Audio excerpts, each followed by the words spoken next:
Honorable Prime Minister, distinguished heads of state and government, excellencies, ladies and gentlemen.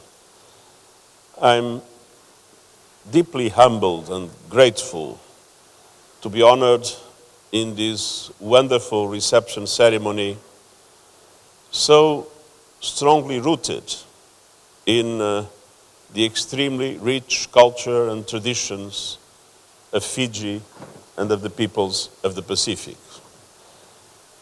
And I am even more grateful and honored to see in this group members of the Fijian forces that participate in UN peacekeeping operations.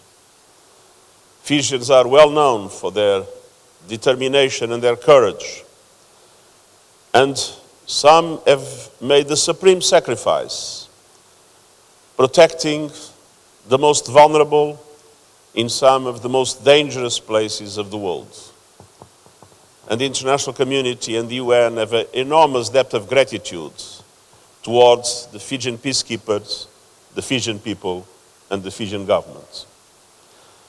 On the other hand, Honorable Prime Minister, I never had such a wonderful spokesperson.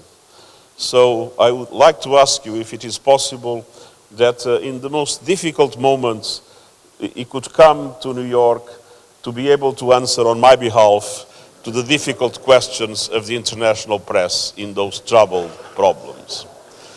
And if that will be possible, I think the image of the UN will considerably improve. So once again, my deep gratitude, my enormous appreciation, and my total commitment in solidarity with the peoples of the Pacific Island states that are in the front line of the impacts of what humankind is doing to climate, is doing to the oceans, and have shown an extraordinary courage, an extraordinary resilience, and deserve a much stronger solidarity from the international community. Thank you very much.